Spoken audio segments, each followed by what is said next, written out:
Hey everyone, good morning. Welcome to the Daily Drop-In on December 10th. We are so glad that you are here joining us for another morning where the Teach Better team is going live Monday, Tuesday, Wednesday, Thursday, Friday to talk shop and just foster a safe space to have discussions around education, answer your questions, and hopefully that's the goal, set the tone for the entire day to be shared with positivity with a solution-focused lens when we run into those hurdles. We have two incredible guests with us today that I was just talking to before we came live, highlighting that they are both incredible educators, and I cannot wait to get this conversation started. Make sure you throw your name and where you're watching from in the chat because we currently are streaming on Facebook, YouTube, Twitter, and Twitch, and we'll be right back for the fun.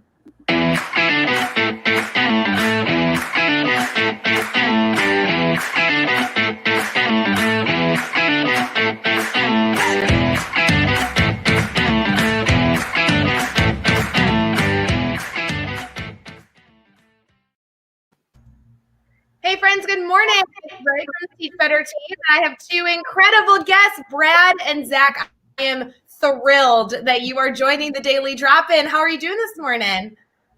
Fantastic, and thrilled to join both you and Zak again this morning, Rae. Oh, it's gonna be so fun. I'm so glad to be back on, Rae. Thanks for having us. Absolutely, Zak. I know it's really early for you, so thank you for getting up so early because it's. Where are you located right now? I'm in the Bay Area of California. Yeah. No, I love this time of day. I mean, don't teachers get up at this time of day every day? So teachers do get up fairly early, so that's true. I guess getting up early is kind of in our nature. Brad, what time is it for you? You look like you're already set to go for the day. We're good to go. Yeah, it's 8:33 Eastern time here in Kitchener, Ontario, and our school day is going to get a jump start here with Teach Better team, and we get underway at 9:10 when our bell rings. Well, actually, that's a good thing to start us off. If you're watching right now, feel free to throw in the comments, good morning. We would love to know what time it is where you are watching right now, because we're trying to cover the whole parameter here. So make sure you throw in that you're watching this morning and also what time it is for you. For me, it's 7:30 because I am Central Time. So we're just going to hit all those time zones, as many as we can on this live stream. As we get started, Brad and Zak, I said to you before we came live, and I truly meant it, when we are organizing our daily drop-in schedule, we really think about what educators are going to be powerful together. And I'm so thrilled that you are on camera together because I personally have learned so much from the work you each do, and I'm thrilled that you guys get to connect and we can continue our conversation. But I do want to make sure that people know a little bit about you if this is their first time connecting. So Zak, I'm going to start with you. Would you mind sharing who are you? What do you do in education? All that good stuff. Sure.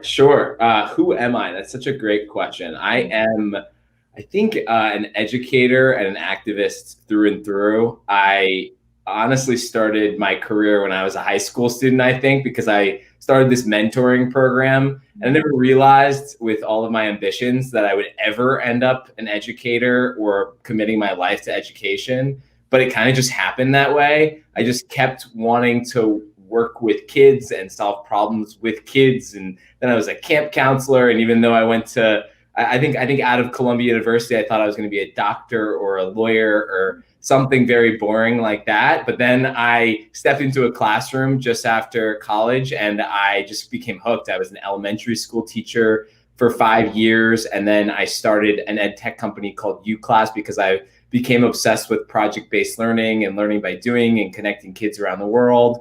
And then I ran for office. I was the Democratic nominee for US Senate and then first millennial to do so, and have been working on policy. I'm getting my PhD at Columbia's Teachers College in politics and education. I'm currently remote here in California right now as we speak. But I also just started a company based in that same philosophy of project-based learning. It's basically like where TikTok meets project-based learning, and it's called Zigazoo. So that's a quick bio on me, but my passion is really this idea that kids should find joy in their learning and learn by doing as opposed to learning by regurgitating facts. Zak, I feel like there's so many different questions I have about your bio that I'm sure we're going to get to, especially later on. I really want to dive into Zigazoo because I really have enjoyed exploring the platform, and there's so many things there, including my love for PBL, so I'm obsessed. Brad, would you mind telling us a little about yourself? I'd love to, Ray. Thanks. So currently I'm an elementary school principal in Kitchener, Ontario, Canada, principal of Forest Hill Public School, kindergarten to sixth grade school.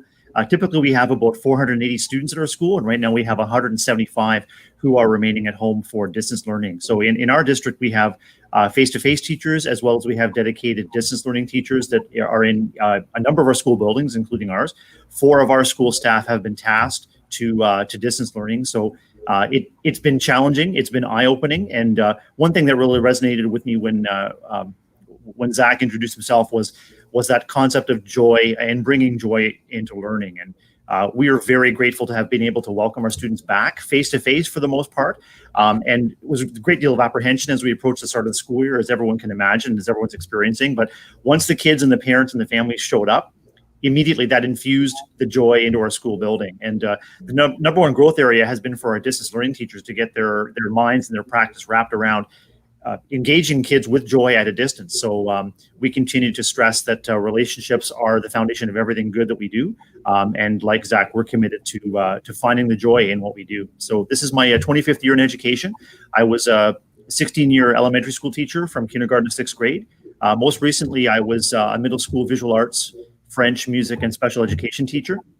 So a little bit of everything, and all of my passions kind of came together in that last few years as a teacher. I shifted to the vice principalship, and this is now my 9th year in school leadership and my 4th year as building principal here at Forest Hill. So like Zak, I mean, all of the experiences that I've had in education have shaped me and helped me to shape school culture into a place where everyone looks forward to coming. Everyone hopefully feels glad that they came, even for a small reason. And above all, it's kid-focused and joy-focused.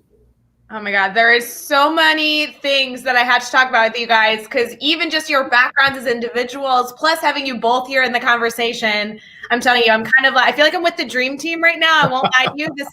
This is a great part of the morning. As a reminder for everybody joining us for a daily drop-in, this is a space for you to ask any questions you'd like. Maybe you have a specific question for Brad or Zak. Maybe you have a question about education that you'd like us to discuss. Maybe you're unsure of what PBL is or how you can bring joy into the classroom in a remote setting. So we're here to talk shop. We are here to not only share the incredible ideas that these educators already brought this morning, but also the ideas that we can discuss and help you problem solve through to really start your day off right. The Daily Drop-In is continuing not only this week, but all the way through next week. Our last day will be December 18th. And we want to give you as much value as possible. So shoot your questions in here and we will try and debate and discuss as many of them as humanly possible.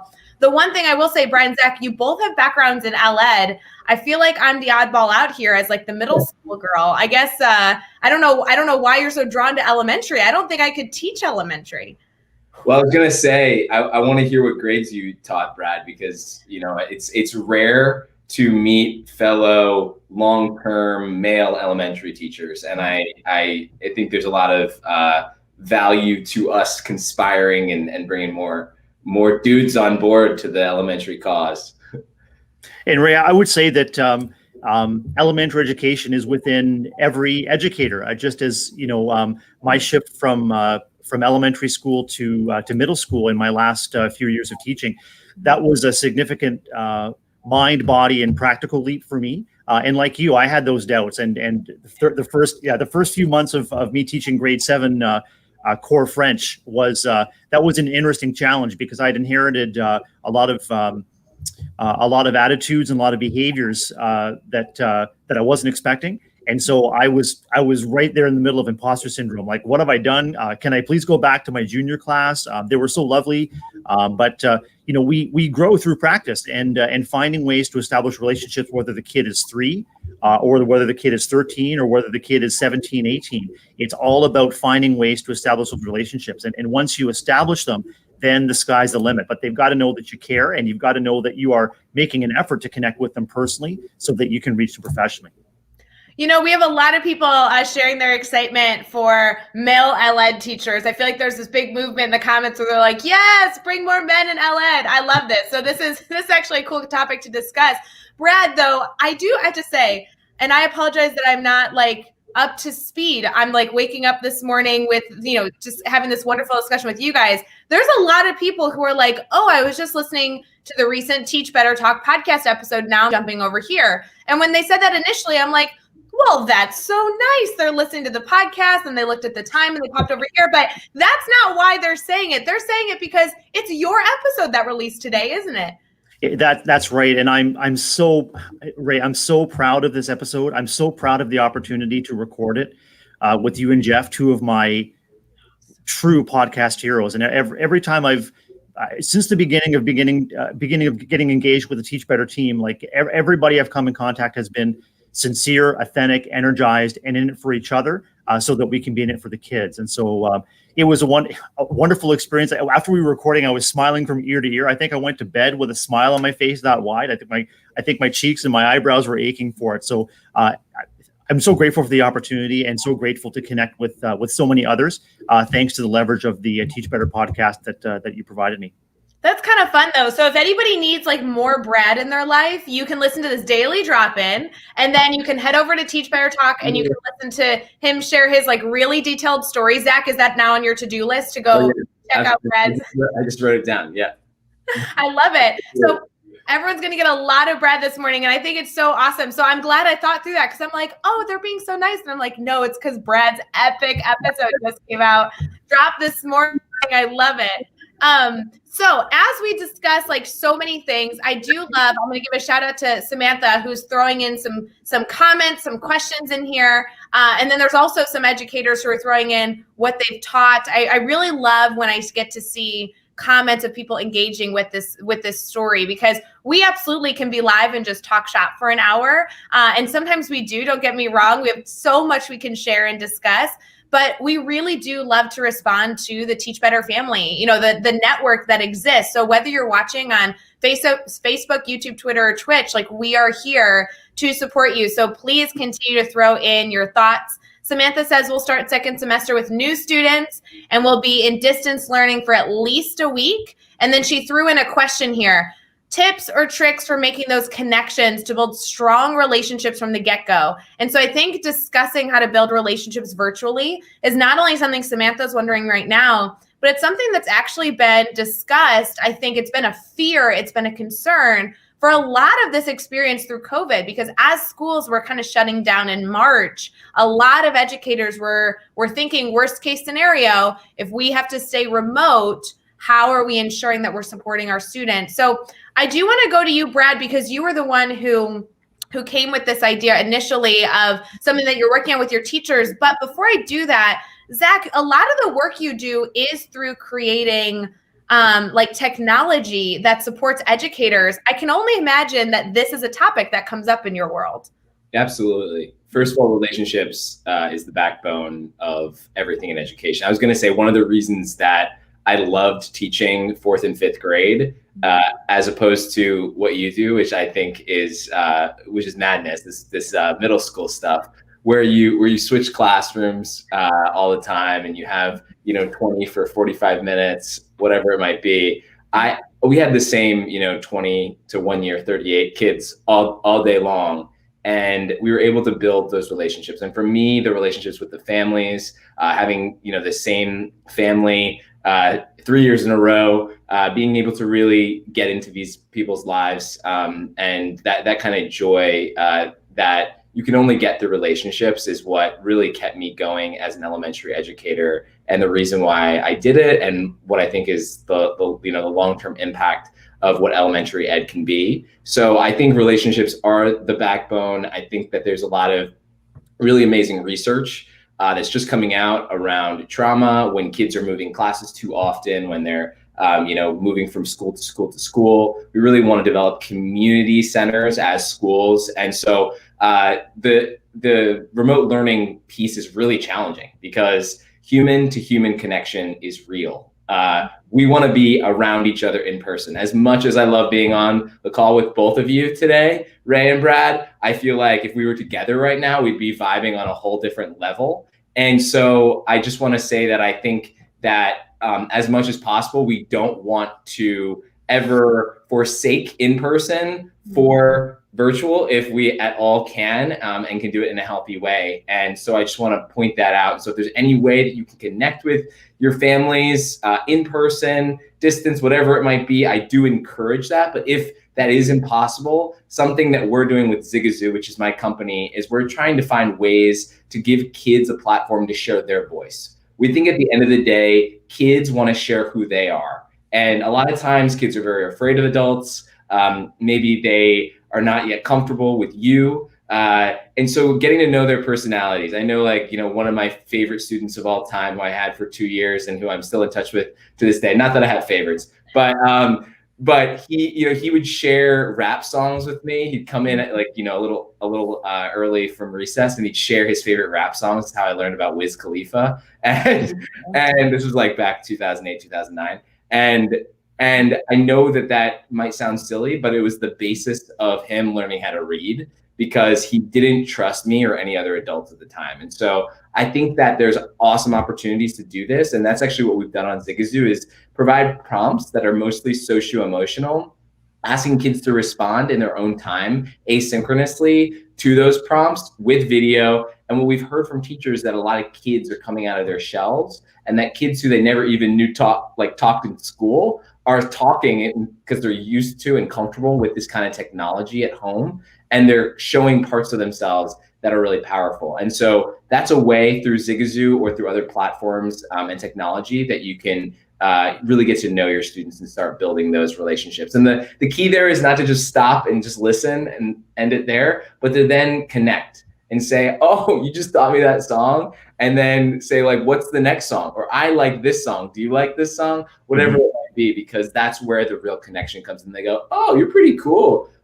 You know, Rae, you're pretty cool. You actually would listen to that song that I thought was only a song that I would listen to. And so that kind of stuff really does matter. I think it's really great as we talk about tips and tricks that we're not only talking about the initial thing you can do to connect with the student, like, you know, having them share their voice, but then emphasizing the follow-up that can come with that, which is actually, in my opinion, the piece that builds the relationship, is not just getting them to share, but hearing, listening, and then responding. I know Danielle threw some ideas in here that she says she uses music all the time. She loves saying hello to everybody, using their name, and like looking and feeling approachable to them. I think is really, really important. Brad, obviously a lot of your teachers are doing so much of this stuff in your environment. Have you seen great examples of educators doing something to build relationships with students? Yeah, I sure have. And I just wanted to echo Zach, that strategy in terms of engaging with the kid about Wiz Khalifa, that doesn't sound silly at all. That is spot on. One of the most influential professional resources that I encountered as I was coming up as an elementary teacher was called quantum teaching or quantum learning. And so it's a framework for orchestrating student success. And the prime directive of quantum teaching and quantum learning was called theirs to ours, ours to theirs. So before we can engage kids in our learning goals, which is our world, we have to enter their world and find out as much as we can about their world that we can bring into ours, and then ours back to theirs. And then, Zach, as you said so perfectly, it's about that cycle. You keep coming back on it. You keep coming back to the kid, and I've got kids here at school that'll tell me their joke of the day, and I'll tell them their joke back. I've got a distance learning teacher that wears a different crazy hat every day. So this is something that kids look forward to. So one day it's a firefighter's helmet, the next day it's a polar bear, the next day it's a silly tooth. But that's something that kids will look forward to seeing. You've heard of connection before content. Mm-hmm. And that's crucial, especially as you're establishing your presence as distance learners and distance teachers. It's be persistent, because you're going to be working through so many technical difficulties on your end, and as well as the parents and kids trying to get engaged. And on their end, if they're having difficulty getting engaged, they're becoming frustrated, and you're becoming frustrated too, because you want A, the best for them, and B, you've got stuff you need to get to. So you got to be persistent. You got to be positive. You've got to recognize that that's going to take a toll on your energy and the energy of the families and kids. So you've got to keep things really simple, and you've got to keep that connection strong. So whether it's a silly hat, a joke of the day, entering and leaving your distance learning class with music, whatever you can do to have them at least look forward to connecting with you and then persist. We can work our way through all this stuff and draw on your team within your school, draw on your administration, draw on your special ed resource teachers, draw on your English language learning teachers to help people troubleshoot their way through. I want to tell you too, people who are contemplating a shift to distance learning or who are looking for a boost because they're in the middle of it, I want you, when we're done here today, I want you to go to the Intelligogy podcast. It's Tracy Browder with Tracy with an I. Her Monday morning podcast this week, transformational. I listened to it on the way into work this morning, which was incredible. So Tracy is a captivating podcaster, but her message from this week was about recognizing that you have both. There's a tremendous gift and tremendous vulnerability because you are peering into people's homes that are experiencing all kinds of different stresses. And so Tracy's message, and she'll say it far more eloquently, is recognize the privilege and recognize the influence that you have, and leverage it to extend the care out to those families so that their basic needs are being met. Because once their basic needs are being met and they know, especially if you're new to them in the relationship, if they know that you're there for them through and through in a heart-led way, then they will continue to show up for you. And Tracy also describes how she made a shift from a curricular focus to an SEL focus, and she did that deliberately. And the results were they were heart-opening. And I just love that. So make sure you check that out. Tracy Browder, Intelligogy, her Monday morning podcast this week. She has incredible content. Tracy Browder is a wonderful family member of the Teach Better family. So I'm so glad you gave Tracy a shout out. Anytime we can celebrate Tracy, I think it's a good day. It is a little funny though. You guys have shared so many strategies of how to connect with students, but I really want to share this connection between not only connecting with students, but connecting with other adults. We look at the screen right now. Brad, you're over in Canada. Zak, you're in California. We've never met, none of us, in person, and yet, right or wrong, the Teach Better team, myself and others would feel totally comfortable reaching out to you guys, whether it be through text message or a Twitter message or email, and saying, hey, I need a favor, or hey, can you share your voice on this, or oh, I'd really love to hear your opinion, or hey, will you come join our family and share your ideas? And that didn't happen because we were together. That occurred virtually. So how have you found that that you've each been able to build relationships virtually and had them be, authentic so that you can still continue forward making connections, even, with colleagues in the adult world, as well as obviously with students?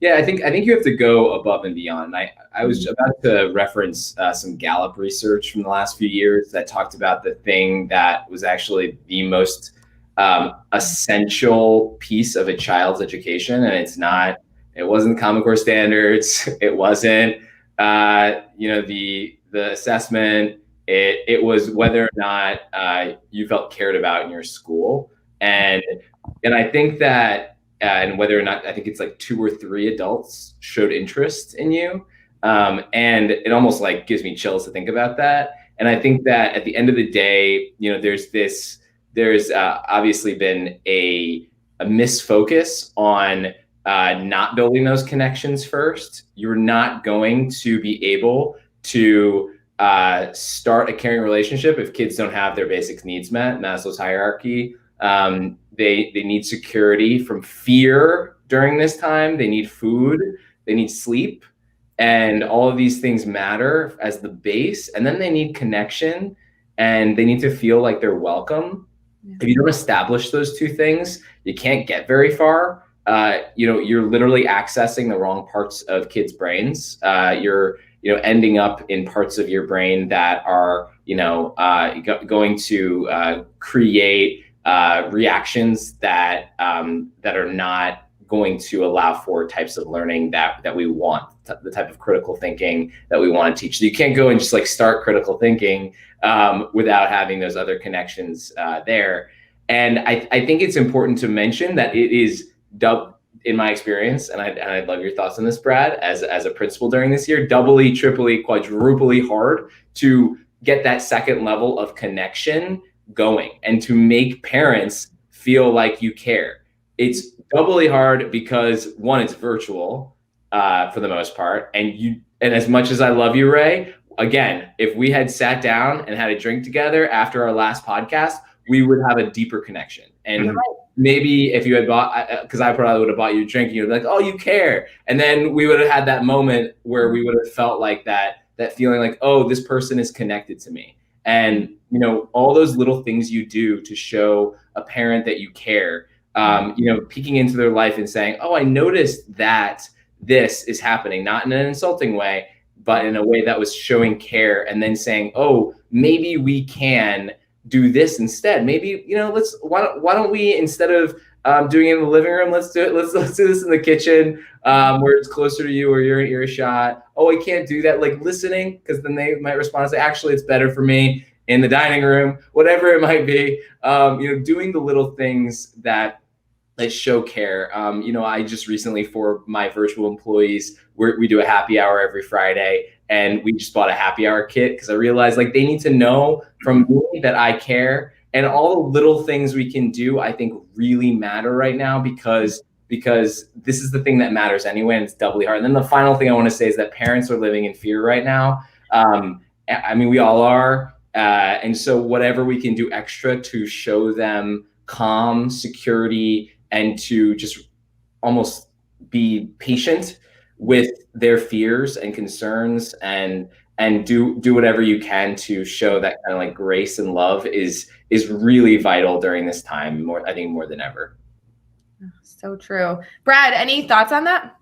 Yeah, tons. And I'm so grateful that you brought me and Zak together, because Zak, the shift from fear to hope has been kind of an intellectual and personal and professional obsession of mine since school closure. And our vision continues to be to reestablish schools as places of physical and emotional safety, just like they were before the pandemic hit.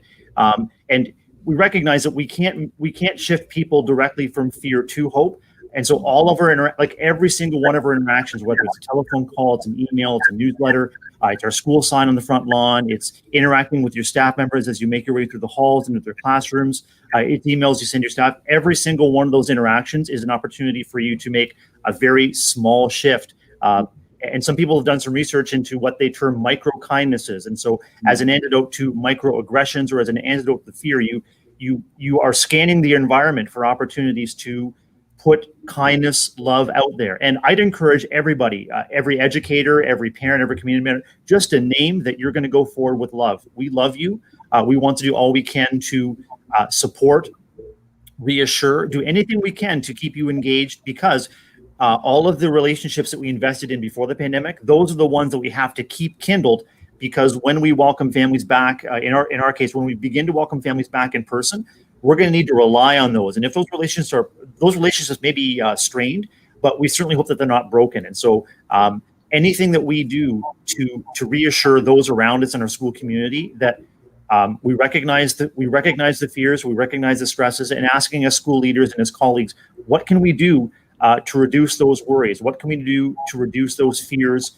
In the work environment, frustration is the equivalent of waste. And so if you're a school leader, or if you're looking to make things more efficient, rather than look to address sort of wasteful practices, you look to reduce frustrations. And so keeping the communication going with your staff members. What frustrations are you experiencing, and what can we help you to reduce? And just as Zak said, I mean, just as we're cultivating this network of support with our family members and kids, it is crucial that we cultivate that network of support within our buildings. And Zak, you know, your happy hour with your virtual employees reminds me of here at our school. We have a daily morning music trivia contest for our teachers. It gives them something to distract, to entertain, and to come together around. And so they try to figure out the theme of the week's songs, and at the end they get to put their name in. We do a virtual spin to win wheel, and they win a crazy prize. So it's more than just I guess I would say it's more than events or distractions. It's the real human to human, person to person connection that keeps everyone's hope kindled. And when they experience, or when they dip back into fear, anxiety, concern, and even into shutdown, where, I mean, things are so overwhelming, you actually get immobilized. They need to know that you will be there for them to help them out. And also, you need to have established the trust necessary to bring them back out, because especially if we are coming together with new staffs at a distance or new staff members, people don't know we're trustworthy until we've earned it. And nor do families or even kids who come to our school know that we're trustworthy until we've demonstrated that trust. I think there's a misconception among educators in schools that people should automatically come to school and, hey, we're teachers, we're educators, we're wonderful people. Why don't you trust us? Well, because we haven't earned it yet. So much insight. Friends, we will be right back with our daily drop-in. We are going to continue talking with Zak about all the insight he has. I know, Brad, you need to head to continue to support students for the rest of your day. However, I do want to give a special shout out to everyone in the Teach Better family. If you need more of Brad, he is so accessible. His Twitter handle's right there. Go follow him on Twitter. He just recorded and we officially published his brand new episode of Teach Better Talk podcast. There was so much in there that was so fun to discuss. I hope you go check out episode 232 with Brad Hughes. And we will be right back for all the fun, and stick around as we continue this conversation. Brad, thank you so much for joining us. Thank you both so much. Have a wonderful day, guys. Thank you.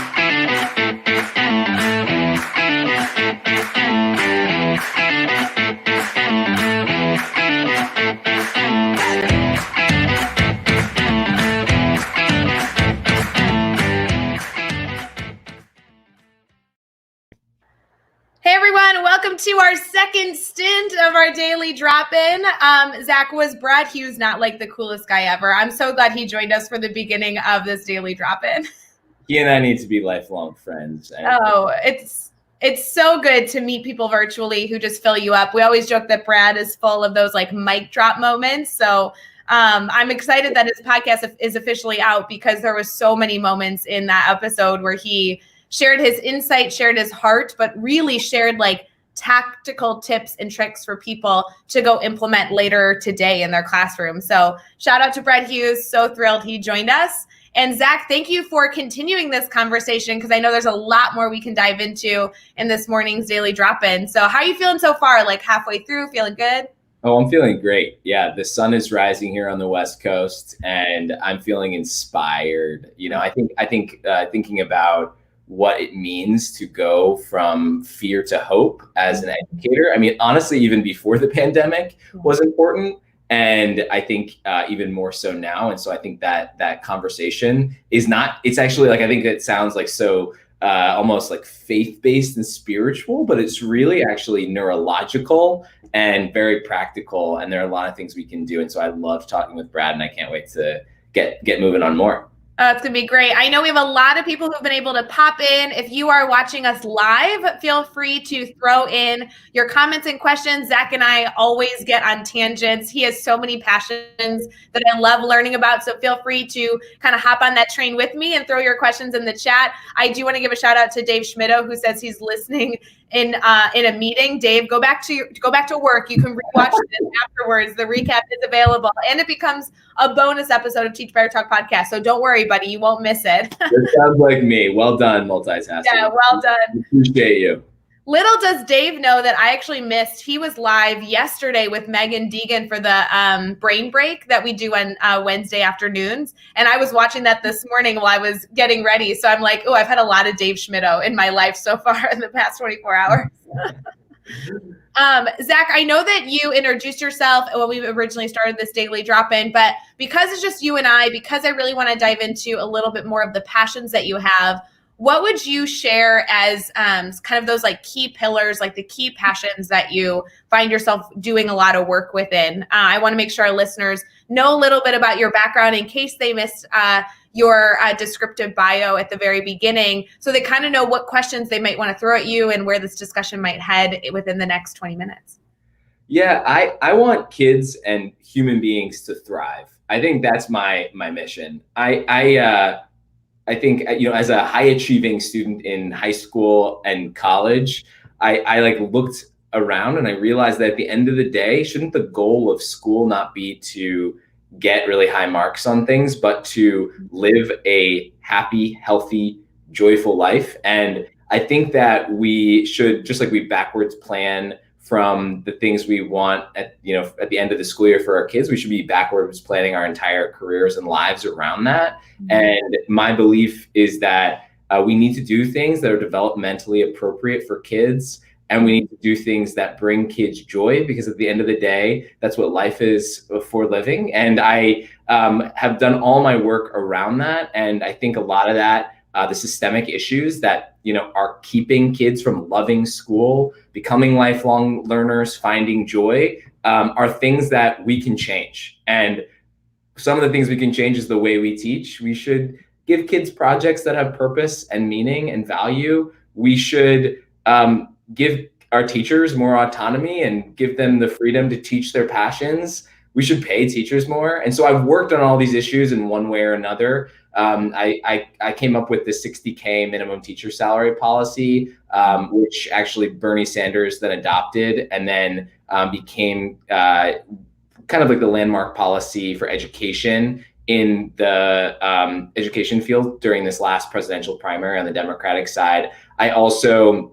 am getting my PhD in politics and education, thinking about issues of school choice, thinking about issues of how politics can influence what is happening in our schools. And then I'm just so passionate about project-based learning, PBL, and the ways that our pedagogy in general can influence our children's lives. And I think the last thing I want to say is something that I've been super passionate about lately with Zigazoo, which is my company. I hope that you guys will all sign up for an account and see our wonderful projects from our museums, zoos, media stars, other educators, who are all, by the way, a lot of them are Teach Better supporters, is this idea that kids should be doing things that are developmentally appropriate. We don't want to send a 4-year-old into a standardized test. We should be sending a 4-year-old into a place where he has the voice and choice to express himself through play, or herself through play, and through doing the things that they love. And so I think that there's a lot of things that we're kind of doing a little backwards in education.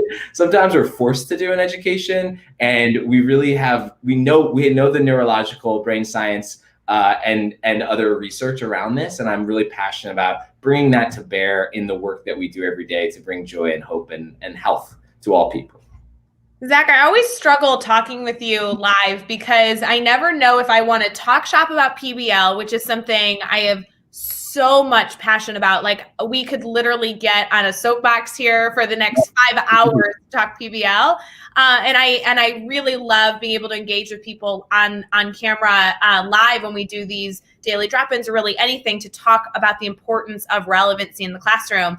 But on the flip side, you work a lot in policy, and that's an area that I'm extremely weak in my background in education. So I always have this drive to be like, tell me more, teach me, and really make sure that I'm a learner during this conversation as well. So I never really know where I want to go every single time I chat with you. If you remember, you and I went live together when you hosted Mastery Chat a few months ago, and we had this great conversation around the topic you were facilitating with our Mastery Chat crew. And of course, today we have Mastery Chat tonight. It's Thursday night. So Right. So fun. So if anybody's watching right now, make sure you join us for Mastery Chat tonight. A Teach Better ambassador, Adam, is actually facilitating the conversation, so you know it's going to be good. But I feel like we always fall into some really good conversations on Thursday, Zak. I think we have a good theme going for us.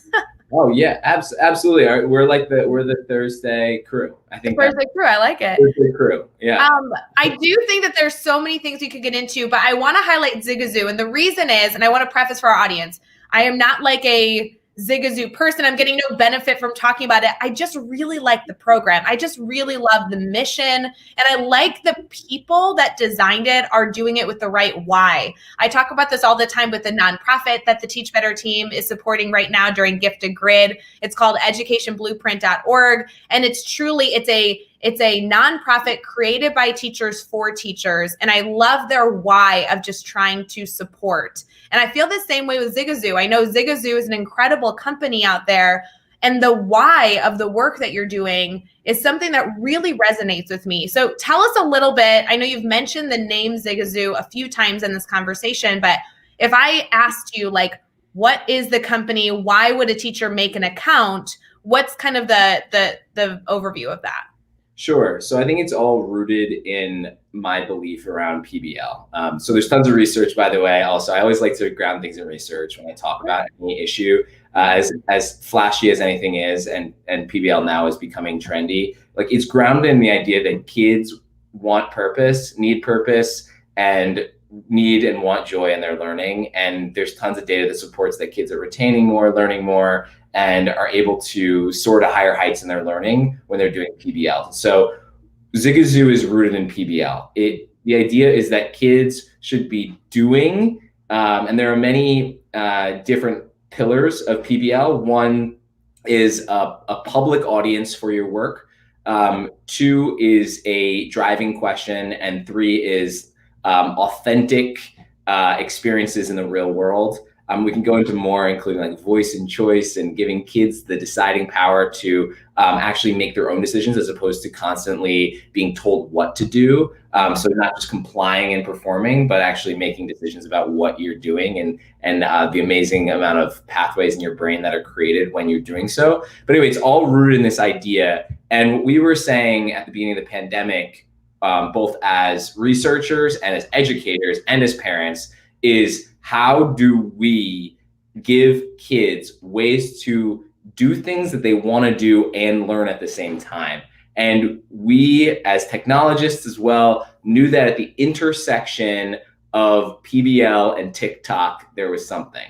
Because I don't know if you know any 8, 10, or 12-year-olds, but they love TikTok, very comfortable with that kind of interface. And we're trying to figure out a way to do these, do it kind of like a TikTok kind of thing in a way that is guilt-free for parents, because obviously TikTok isn't always appropriate for kids, and that is utilizing that similar interface to teach kids things. And so what we started doing was we just started asking a bunch of random questions like, can you make a color wheel using toys? Can you make a balloon-powered car? Can you make a commercial for your favorite book? We started just asking a bunch of questions, and then what families were doing is recording short form video responses to them. And then we had a bunch of companies and organizations say, we want to get involved. So now we have museums, zoos, a Netflix show, Grammy-winning musical artists who do a lot of socio-emotional learning, influential educators, the American Federation of Teachers. They all have channels on Zigazoo, and they have media content. So they'll show a video or a piece of media, and then kids are going to respond to a question that pops up with the media. And so then what happens is you can, as a teacher, you can assign these to your class or make your own. And then part of our global community, families in their own homes, are able to respond, see who's in their network, see how their other friends are responding to these projects. And it feels and looks very similar to TikTok or Instagram. So kids love it because they're making decisions, expressing their voice, being who they are, while also learning from their friends in a very natural way as opposed to a forced way. And so we're really proud of what we're doing because kids love it. And at the same time, they're getting a lot of learning out of it. Well, isn't that the perfect blend? Like, you've really created this perfect situation where you've taken something that already works for students, like this social media idea that everyone's already addicted to, and then you've thrown in this safe realm where you know that the content being shared is age appropriate and safe for students to consume. And then you're bringing in education that says, great, so how can we take safety and engagement and now make it relevant and valuable for daily learning? And I think that connection is a teacher's dream, because now I'm looking at a tech tool, a resource, and saying, okay, I've hit all the things that matter for me as an educator. Now I can just be a part of the facilitation of the learning experience, which is to me like where I want to live as an educator. I want to be the facilitator. I want to be a part of the questioning. I want to be a part of the aha moments. And you've created this platform that allows students to freely explore in a safe space while enjoying the experience. I mean, is there anything better than that?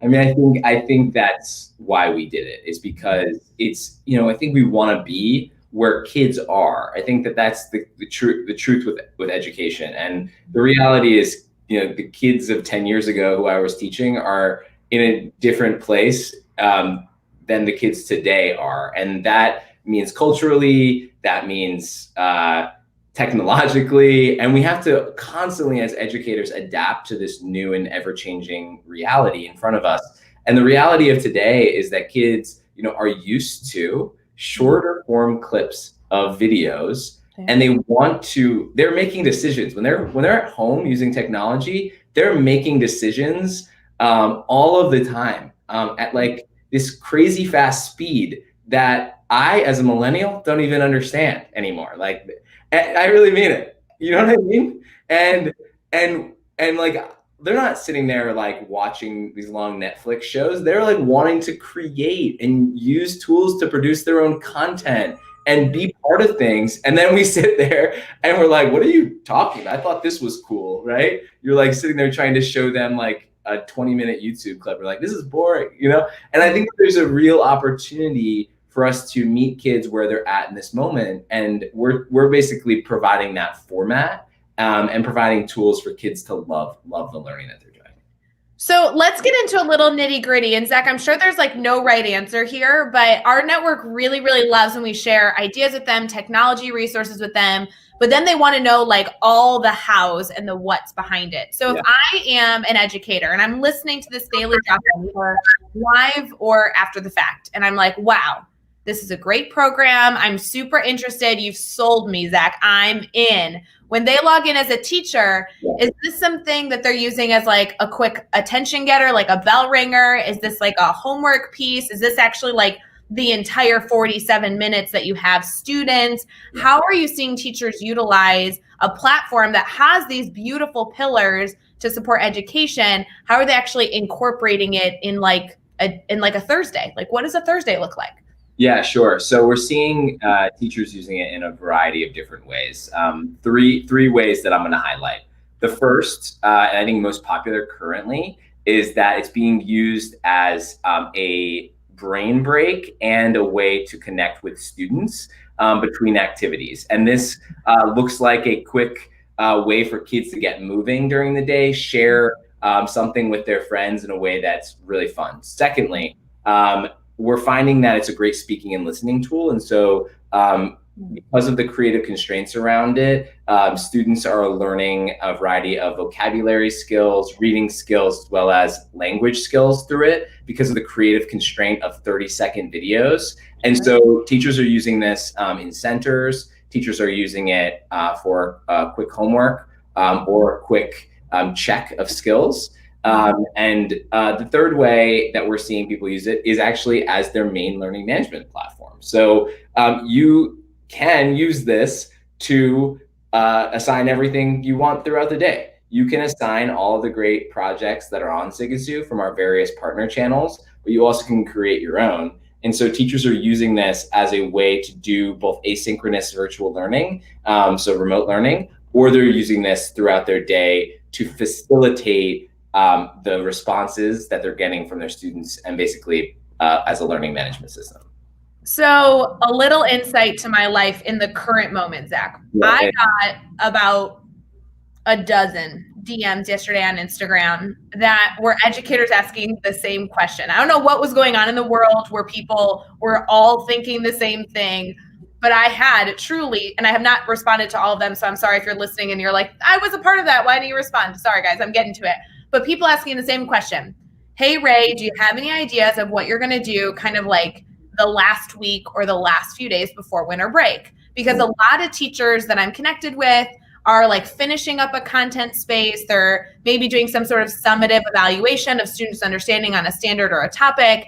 And then they're like, in a normal year, we'd be doing, a winter party. We'd be doing some crafts together. And I'm finding that teachers are like kind of stuck. They're like, how do we take Thursday and Friday before break? How do we spend our time and not have it be irrelevant to content? It still will be tied to content, but kind of make it a little different, kind of to celebrate that the break is coming. A lot of teachers would have, different team activities they'd be doing. And my thought process when I saw the first message I got was Brittany. She's a part of our network and the Teach Better family. I was like, I haven't yet decided what I'm doing because my unit will end with my students like Tuesday. We'll conference on tests and we'll kind of finish it up. But I'll have this like awkward 2-day gap.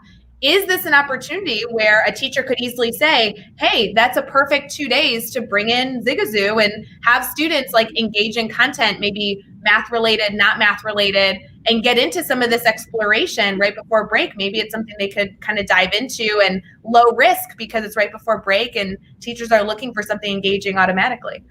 Absolutely. I think that everybody who's listening should go to the App Store, either on your Android or iOS device, go download Zigazoo. What you're going to find actually is that all of our content partners are making holiday themed projects. So these are holiday themed science projects. These are holiday themed math projects. These are holiday themed arts and crafts projects. These are holiday themed physical education projects, holiday themed dance projects, music projects, fun stuff that shows off what kids and families are doing with their traditions. And so it's actually a wonderful way to explore both the holidays and do some fun activities with your kids, while also getting to know your students a little better and understanding what their traditions are, because they're in their home environments sharing this stuff. So I actually think that it's a great idea that you would use Zigazoo to do some of these projects. Pick a few of them, assign them to your class, and then your kids will be off to the races and they'll never want to leave. I love that. I think you've just lesson planned my next few days. I won't lie to you. This is helpful. Thank you. Good. I'm glad to support you, Rae. And there's so many teachers out there I've been discussing. This is actually a topic I meet with some friends on Tuesday night, and this was a topic of trying to bring in holidays or winter themes appropriately. And I'm finding so many people very easily turn to Christmas, right? Christmas is a beautiful holiday. So many people celebrate. And it's wonderful to be able to bring in that holiday that you can kind of share traditions. But there's also a lot of other holidays going around during this time. There's a lot of people who may not celebrate holidays, that just enjoy the winter break and some time with family. But the theme of December, I found, regardless of your tradition, really is family, taking a break, being generous. And so if you can bring in a platform that's automatically going to share people's traditions, automatically going to allow your students to share their voice and explore how they see this month and the end of the month, I really think that's wonderful. I mean, today alone, tonight will be the first night of Hanukkah, which is a Jewish holiday that's celebrated right now. So the more we can do to bring people in and share their voice and celebrate what they are celebrating with their families, I think is such an exciting opportunity that we have right now as educators. So very, very cool. I'm digging this, Zach. This is good. I'm glad to hear you're digging it. I want to tell you, we do have featured projects on Zigazoo every day. And our featured project today is what are 3 different holidays in December. And so students are engaging if they celebrate Christmas, they're engaging in Christmas projects. We also have Hanukkah projects that are coming onto the platform, and we're trying to explore the different themes of what December means to different people. See, I didn't even know that, but see, it's already so good. So good, so good. Zach, I always love chatting with you. I think there's, like I said, I truly believe that we could talk for hours. Your passions are in such similar areas. I have so much I want to continue to learn from you. And I really do appreciate that the mission of the work that you do really supports educators above all. It's not about like a one-stop shop that take this curriculum and everybody should implement this curriculum. It's about creating a safe space to support educators and allow us to do the work that we love to do, which is connect with students in really, really authentic ways. I do want to make sure people can stay connected to you because obviously there's a lot that we've been able to talk about, but so much more that we actually weren't able to get to today. Were you able to share how people can stay connected, the website, the way that they can connect with Zigazoo, I know is an app, and anything in between that might be helpful for our listeners today? Sure, Rae. And it's always such a pleasure to be here. Thank you for letting me talk about the geeky passions that I have about project-based learning and Maslow's hierarchy and developmental appropriateness, et cetera, and so forth. But I'll go ahead and I'll share a few ways to connect with us. So first and foremost, please connect with me. Follow me on Twitter. My handle is @ringzak. I don't know if I can type that somewhere into the. We'll throw it in here. Okay, just @ringzak, RINGZAK. I would love to engage with you there and talk about your passions, as well as talk with you about Zigazoo, PBL, et cetera, and so forth. Thank you for typing that into the chat. And then secondly, Our Twitter at Zigazoo is at GetZigazoo, which is pretty simple. Please follow us. We're always sharing awesome ideas that you can share with your schools and your communities. And then thirdly, you can download Zigazoo on the App Store. You can either download on the Google Play or on the iOS on your Apple devices. And if you ever need anything, I'm even going to share my email. It's zak@zigazoo.com. You're always welcome to share any notes or thoughts you have. And I just really appreciate what you do for teachers during this time. You guys are amazing, and I'm just thrilled to be here. And I look forward to the next time. Well, I so appreciate it, Zak. And anybody listening, if you are doing anything with Zigazoo over the next week, will you please DM me? Because I'm going to be doing it too. And I would love to collaborate with some of our Teach Better family to see how you're implementing this, because I'm a newbie. I've explored the app. I have not utilized it to its fullest extent yet. And I'd love to talk shop with partners in the Teach Better family who are dabbling with this idea as well. We can share tips and tricks. And for all of you who I haven't gotten back to in the DMs, just know this is what I'm doing. This is the plan. So do it with me. We can partner, and then Zak, we'll update you on how it goes. How's that sound? That would be amazing. We can't wait to hear how your experience is. And I look forward to, can you send me some photos? Oh, I would love to send you photos. Some photos of how it goes, screenshots, whatever it is. I can't wait to see it. Oh, it's so fun. Well, for everybody here, thank you so much for joining our daily drop-in. Huge shout out to Brad Hughes, who joined us for the first half of our daily drop-in. And then obviously, Zak, we so appreciate that you stayed on to continue this conversation.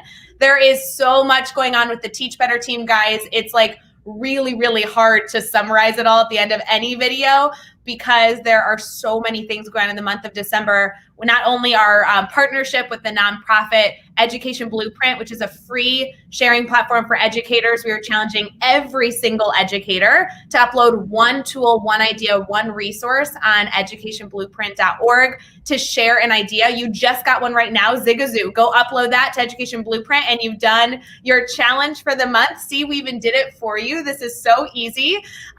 Additionally, we obviously have courses that keep publishing at Teach Better Academy. We just published Dave Schmidt's course, which is about leading through empowering those around you. It's an incredible course by the incredible Dave Schmidt.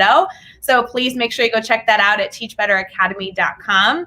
And then in addition to all that, while there are so many things, including the daily drop-in that will continue on through next week, I do want to kind of allude to the fact that there is something coming from the Teach Better team over winter break that may be a very extensive live experience that I encourage you all to keep an eye out for, because details will be coming extremely soon on all of that stuff. So Zak, thank you again for joining the family, being a part of our daily drop-in. And for everybody else, I hope you have a wonderful day. See you guys later. See ya.